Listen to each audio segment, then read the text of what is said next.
Students, welcome to your class. तो कैसे हैं आप सब लोग, और क्या रेडी हैं एक और इन्फॉर्मेटिव से सेशन के लिए। तो आज हम लोग जानने वाले हैं वो 5 हैबिट्स जो सारे सक्सेसफुल लोगों में देखी गई हैं। तो हम लोग अक्सर सुनते हैं कि आपको दूसरों की गलतियों से सीखना चाहिए। मैं कहती हूँ कि आपको गलतियों से तो सीखना चाहिए ही चाहिए, साथ में उन लोगों ने जो स्टेप्स लिए, जो उन्होंने छोटे छोटे स्टेप्स लेकर एक सक्सेसफुल प्लेटफॉर्म हासिल किया है, हमें उन स्टेप्स से भी सीखना चाहिए। तो हमने अपने आसपास बहुत सारे सक्सेसफुल लोग देखे, लेकिन वो ऐसी कौन सी हैबिट्स फॉलो करते हैं जिन हैबिट्स ने उन्हें सक्सेसफुल बनाया है, वो हम लोग आज डिस्कस करेंगे। तो बिना किसी देर के देख लेते हैं हम वो first and the foremost habit, and that is positive attitude. तो आपको हमेशा अपना एटीट्यूड पॉजिटिव रखना है, ऑप्टिमिस्टिक रहना है।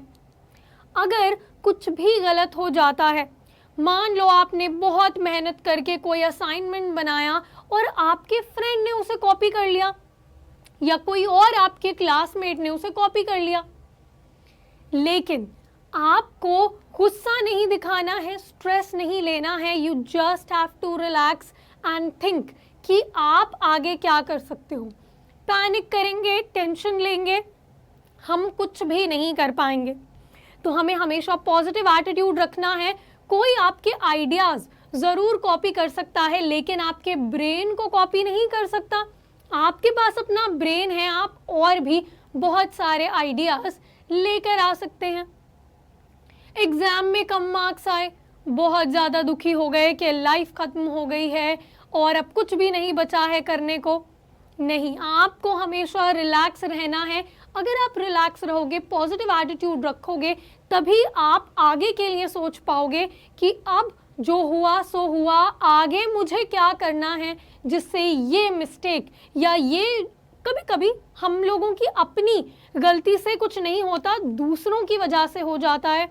कुछ अनकंट्रोलेबल फैक्टर्स होते हैं, लेकिन हमें उनमें कंप्लेन नहीं करनी है।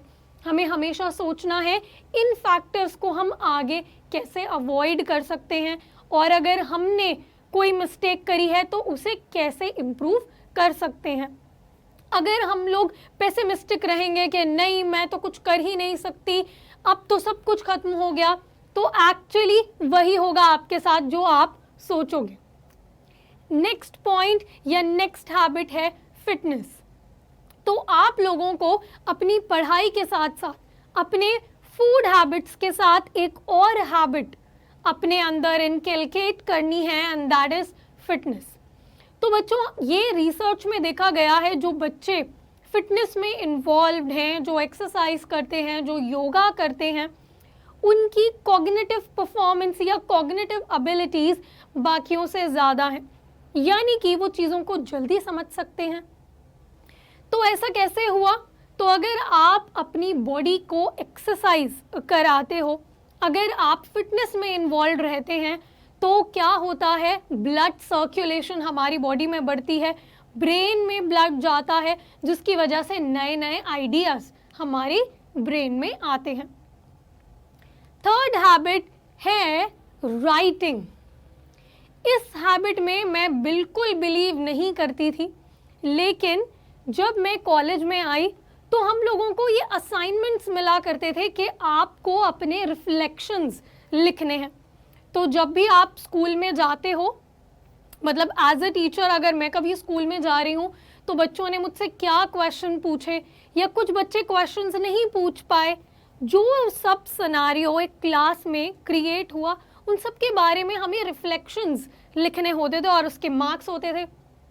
तो वो तो ज़बरदस्ती करना पड़ता था, लेकिन करते करते मुझे एक्चुअली रियलाइज़ हुआ कि अगर हम लोग किसी चीज़ को नोट डाउन करते हैं, तो एक्चुअली हम लोग खुद को टाइम दे रहे हैं। हम खुद को टाइम देते हैं, हम लोग सोचते हैं कि हमने ऐसा क्यों किया, या हमारे साथ उसने ऐसा क्यों किया, और फिर हम एक प्रॉपर टाइम निकाल कर उसको इम्प्रूव करने का, या किस तरीके से वो दोबारा ना हो, वो सोच पाते हैं। तो राइटिंग एक बहुत अच्छी हैबिट है, and it is therapeutic to.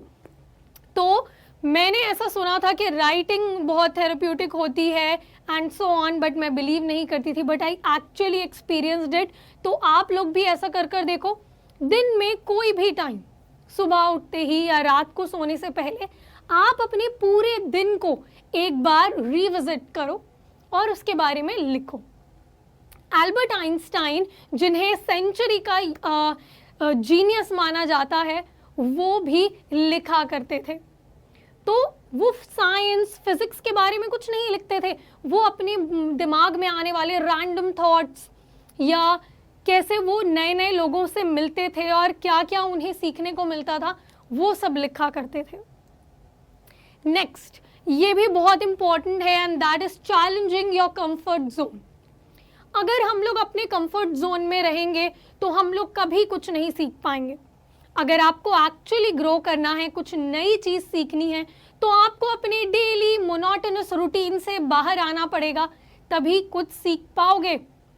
जैसे कि बहुत सारे बच्चे बोलते हैं कि अब हम लोग योगा स्टार्ट करेंगे या एक्सरसाइज करना स्टार्ट करेंगे। इवन मैं ऐसा करती थी, बट लेकिन सुबह उठना बहुत ज़्यादा मुश्किल है, सुबह उठो और एक्सरसाइज करो, बट जब तक आप अपने कंफर्ट जोन से नहीं निकलोगे आप कुछ नया सीख नहीं पाओगे। तो जल्दी उठने की हैबिट बनानी है और योगा ज्वाइन करो, या और कुछ आप कर सकते हो, सिर्फ योगा ही नहीं, आपको अपने कंफर्ट जोन से बाहर निकलना है कुछ भी सीखने के लिए, B it yoga, B it any sort of game.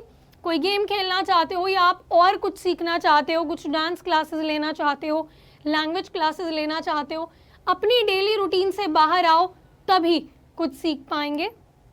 And lastly, this is continuously setting goals. तो जो भी हमारी सक्सेसफुल पर्सनालिटीज हैं, अगर उन्होंने कोई चीज अचीव कर ली तो वो वहां नहीं रुके, उन्होंने हमेशा उससे बेटर कोई चीज बनाने की कोशिश करी। तो गोल्स हमारे कभी खत्म नहीं होते। अगर आपने किसी चीज को अचीव कर लिया है तो इसका मतलब ये नहीं है कि ये एंड है। आप अपनी और कैपेबिलिटीज का इस्तेमाल करके, मतलब जो भी आपकी कैपेबिलिटी है उससे आप और हायर गोल्स सेट कर सकते हो और उन्हें अचीव कर सकते हैं। तो गोल्स बनाना कभी नहीं रोकना है, सपने देखने से कभी नहीं रुकना है। ये एक ऑनगोइंग प्रोसेस है, कॉन्टिन्यूअस प्रोसेस है जो कि कभी खत्म नहीं होगा।